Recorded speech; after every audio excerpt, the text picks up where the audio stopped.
I have this conversation with people all the time, and I say, you know that the banana you eat for breakfast is radioactive. Your spouse is radioactive. There is a very, very tiny increase in the chance you'll develop cancer if you sleep next to your spouse for your entire life because they're very, very slightly radioactive. My name is Mike Mauceli, and this is the Energy Show with REI Energy, where we're energizing your investments and maximizing your tax deductions. Today, we're going to be talking about Trump's energy policies begin, and you're going to discover how Trump's energy policies, beginning with tariffs, are impacting you. My guest today is Robert Rapier. Robert is a chemical engineer for over 25 years. He's also an author of Power Plays Energy Options in the Age of Peak Oil. Great to have you on the show again, Robert. Well, Robert, it's great to have you back on the show. Yeah, thanks for having me on. Man, I think the last time we talked, the world was a lot different, right? It's moving a lot faster now. Right, right. So I wanted to kind of dive into, what's going on with the Trump administration. And, I know they do a lot of talking about how Trump can increase oil production and yet lower gas prices. I wanted to kind of get your thoughts on that, how that works. Yeah, I think those are kind of mutually exclusive goals. I mean, I think oil producers like oil prices where they are, maybe a little bit higher. That's where they make money. For gas prices to come down, oil prices have to come down. So I don't think oil producers generally want to see that. So I don't know how you manage that. I don't know how you manage. I think the promise at one point was to get gas prices below $2 a gallon. Oil producers aren't going to make any money at that level. So I just don't know how you satisfy those competing priorities. Yeah, I think a lot of people don't really understand, when you're drilling most of our oil today in the United States comes from horizontal type wells. And usually those wells are 20,000 feet deep and they cost somewhere between $9 to $13 million a piece. And I know when the industry first started out, a lot of companies were just dumping money in it right and left. And in the end, a lot of them did not make any money. And today, I think companies are more disciplined, and we need these higher prices in order to to make money. The oil companies to make money, and I think as long as we can keep them below, $100 a barrel, I think that's a good price where everyone can make a profit. What are your Right. thoughts? And one way to make more money would be if you can do what you do for cheaper. But the learning curve over the past 15 years in shale, I think you've extracted most of the learnings out, and I don't see, huge cost savings going forward on being able to drill and produce these wells. So that makes it a lot more difficult. I mean, in the early years, there was a lot to learn and there were cost savings. The break-even price went down. I don't think the break even price is going to dramatically drop from here. And that's really what you would have to have happen for the oil producers to make good money and for gas prices to go down. Yeah, and as far as the lifting cost on a lot of these wells, obviously when you hydraulically fracture them, you're putting a lot of water and sand in the well in order to frack them. And I know the lifting cost is higher in the early years. What do you see as far as lifting costs as these types of wells mature? Well, the wells have already been drilled. I mean, I've seen places like Shell report, quite low costs. I mean, once the well's been drilled, I think you probably know this number better than me, but I think Shell has said we can make money at $20 Yeah. on the wells we've already drilled, but they're not going to be out drilling new wells at $20. So Right. that's the rub. Yeah, and I think a lot of the big uh, shell fields have been already found and are, like West Texas and stuff. So, you're in more of a development, even though we're making some tremendous discoveries out there. And, we're in a new play up in Oklahoma that seems to be really working well. So a lot of our operators are going back and revisiting a lot of these tighter sand formations, and they're using horizontal drilling. And some of them work, some of them don't. I mean, not every shale well obviously is commercial, as you know, but so you have to drill a lot of wells, and some of them don't produce as good as you anticipated. But I agree with you. I don't see where prices can come down that much, and still be able to be the number one producer of oil in the world. Right. And that's a lot of the people who are expecting drill baby drill to really result in a surge of oil production. I think they're going to be disappointed. I've said before, the oil industry marches to the beat of its own drum, and that drum is oil prices. And if they look out and they forecast higher oil prices, they're going to drill and invest more. But there's going to be at some point that it's just, and it looks like we may be reaching that point now where production is starting to flatten out. Over the past 6 or 8 months, production gains haven't been as they have been over the past 10 years. The first time Trump was in office, the first 3 years he was in office, I think oil production went up about 3 million barrels a day. COVID hit and it took production down, but then during Biden's term, oil production surged back and we set records the last 2 years in a row. I'm not so sure that we'll set a record in 2025. It's going to be close, but if we do set a record, it won't be a huge record, and it's really looking like production is flattening out here, and that's just a function of geology. So I know you wrote a piece on Alaska. What are your thoughts there? I mean, is there a tremendous amount of production up there yet to be produced? There might be. I mean, I think oil producers always want to have more areas to be able to explore, and so that may help.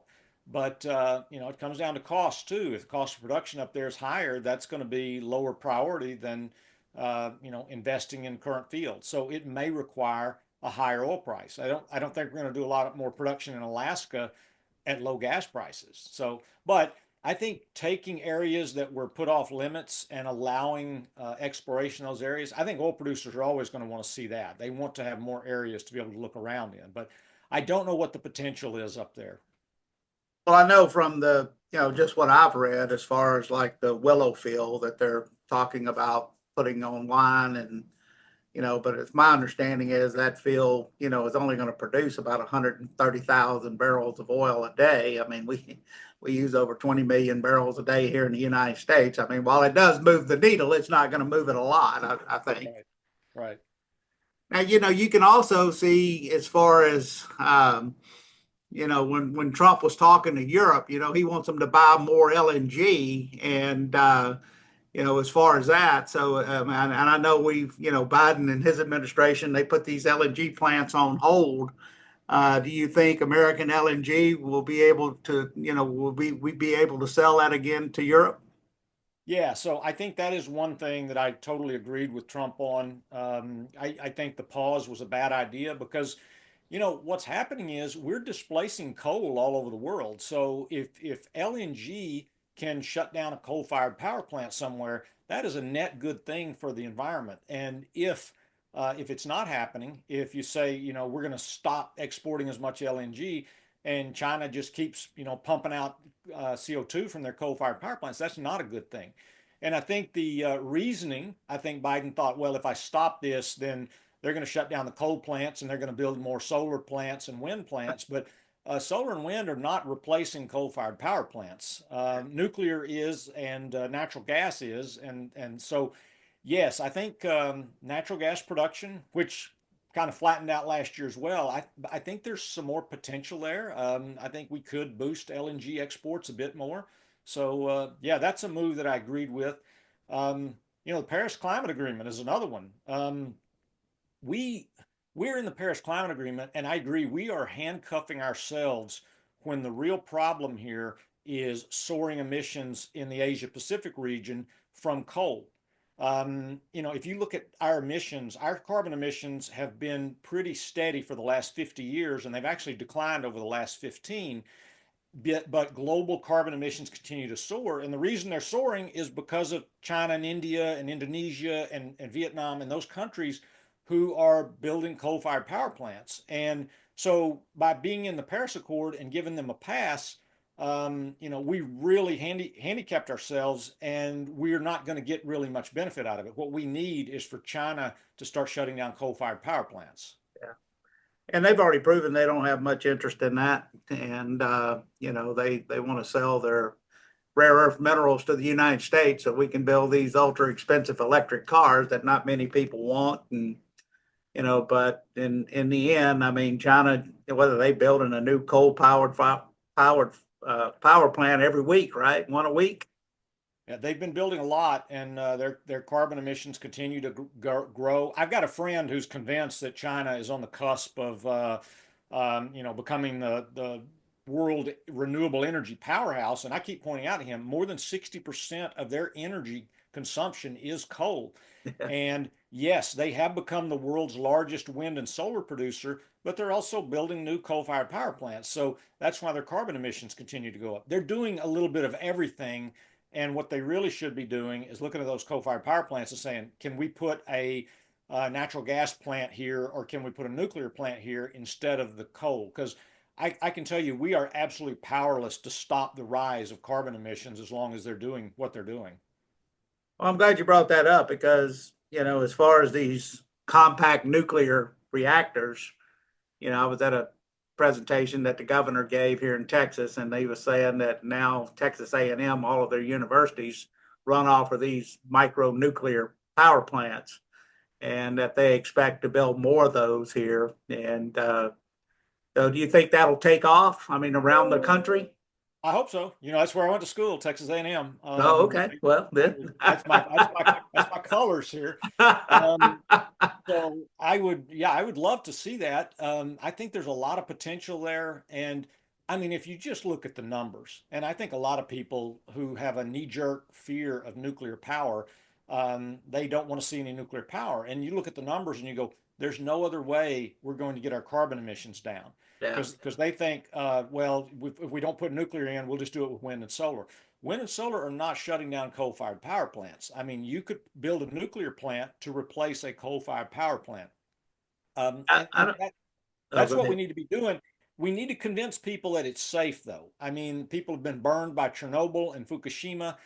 We need to convince them, and show them that fail-safe designs are possible. And I've always said you'll never make a fail-proof design. Things always go wrong. But a fail-safe, and what is fail-safe? Fail-safe is like the fuse in your fuse box. It fails in a safe condition. The electricity stops flowing. So you need to have these nuclear power plants where you can show that when they shut down in a safe state, and they're not going to melt down after shutdown. Yeah, I think they can first start off by changing the name of it, right? Because obviously people hear nuclear and they automatically freak out. So, Yeah, and I have this conversation with people all the time, and I say, you know that the banana you eat for breakfast is radioactive. Your spouse is radioactive. There is a very, very tiny increase in the chance you'll develop cancer if you sleep next to your spouse for your entire life, because they're very, very slightly radioactive. Now, it's a minuscule increase on a very, very low risk to start with, but it's there. And so we've got nuclear radiation all around us, but it's at a very low level. And our bananas are radioactive. We are walking around radioactive, but it's a very, very low level. And these nuclear plants, they put out less radioactivity than a coal-fired power plant. I mean, a coal-fired power plant spews some radioactivity out of the stack. yeah, it's probably safer than holding your cell phone up to your ear or sitting on a lithium battery while you ride around the country. Yeah. But yeah, I agree with you. And plus, it would extend the life of oil and gas, right? I mean, we don't, you can't use nuclear for lubricants and stuff like that. That's where Right. oil, and gas comes in. And same thing with wind and solar. They don't really produce any other type of products except for electricity. And I see solar, having its place. I'm not so sure wind's going to have its place in the future, but Right. I but as mean, far as oil and gas, it would extend the amount of reserves we have, and yeah. plus it I would mean, bring down electricity costs, right? Which is what Trump and them are trying to do. Yeah, I mean, 15 years ago or so, I wrote an article, "The Future is Solar," and I believe that. I believe that eventually, we're going to have solar panels on everybody's houses, and there's going to be solar plants and so forth.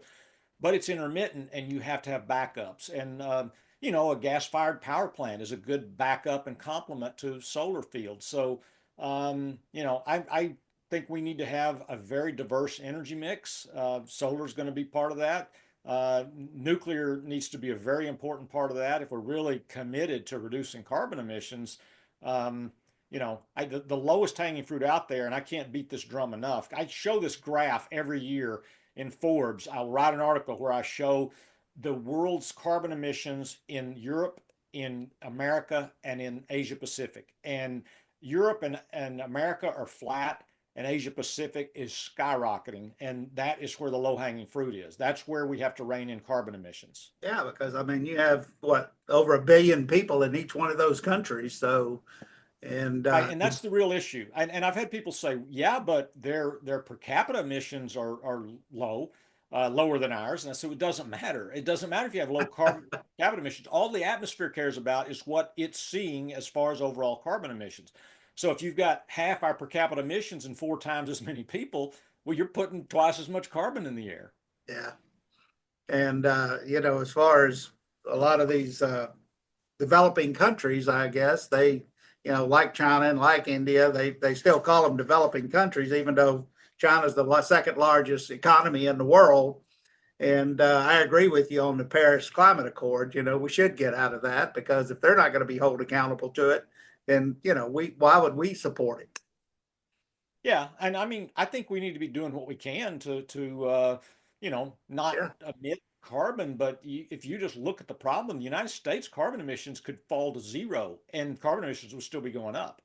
yeah. I mean, That's the problem in a nutshell. We can't put that genie back in the bottle. And people will say, "Well, the U.S. has put more carbon up there than anybody." And I'll say that's true. What's true for now, but China is going to pass us within the next 10 years or so. But what's happening now is the rise right now is being driven by Asia Pacific, and we can't solve that in the United States without just figuring out how to get carbon free power to China and get them to shut down those coal fired power plants. yeah, because I mean, as you were saying, it's we're not going to be able to reduce ours much more here in the U.S. I mean, where the big strides are going to be made is convincing these other countries, and they don't seem to have much interest in it.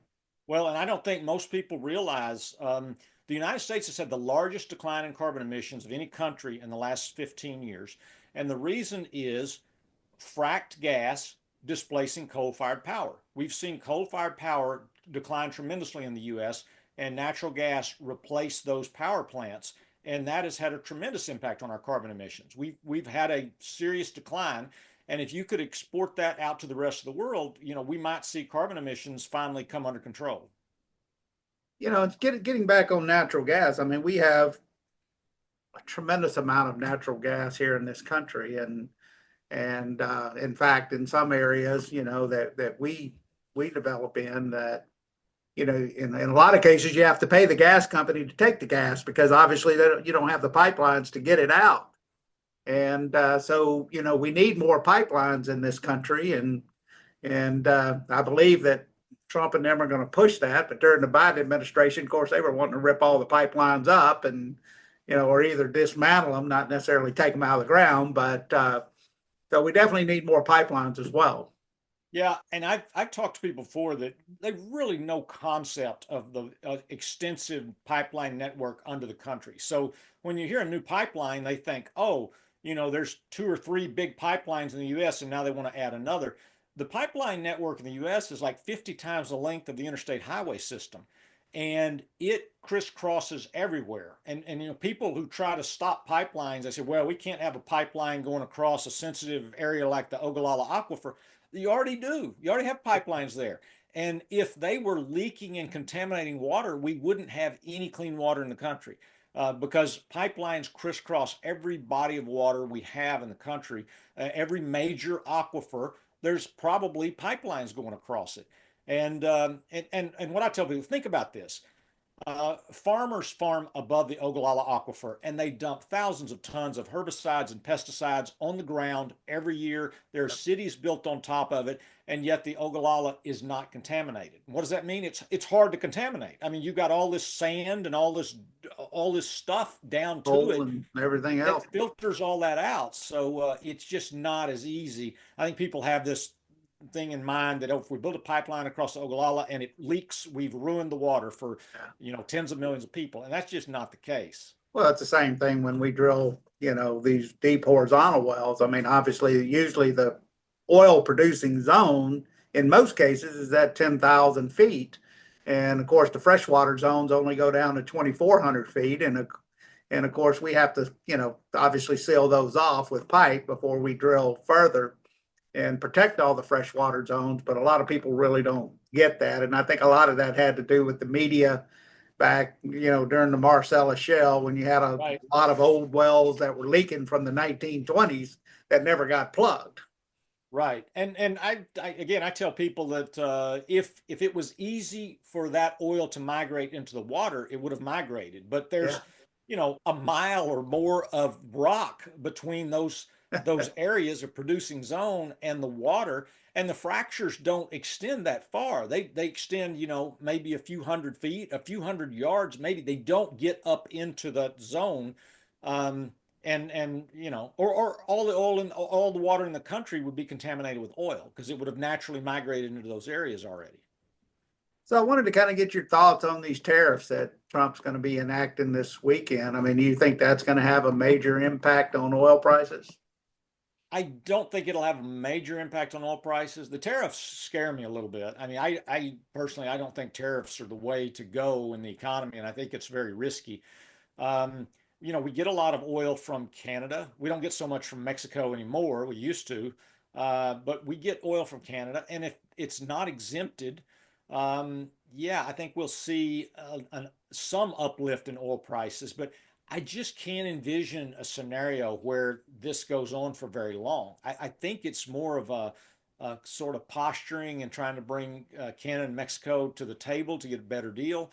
But tariffs, if tariffs got implemented all over the place, it would drive up costs for Americans. And in the long run, yes, it probably brings some jobs back to America, but at the cost of everyone paying more for things. And I think people don't understand that.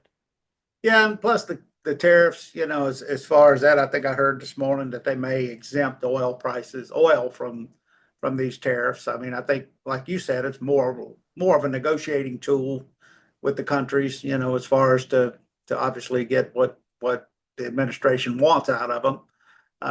And from that aspect of it, maybe that's a good thing. I mean, obviously, we do need to close our borders, and I think that's one of the main reasons that they were pushing this, as far as to have more impact on closing the borders. But Right. I mean, if they enact tariffs and you see gas prices start to go up, that'll put tremendous pressure on them to do something.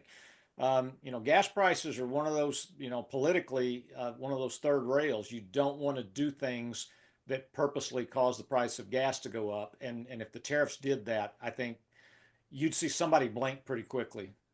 yeah. Well, it was great having you on the show today, Robert, and I'd love to have you back in the future. It's always nice talking to you.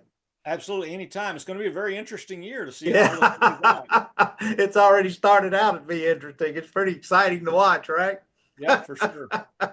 Have a great day. Thank you All very right, much. thanks. We'll see you next time.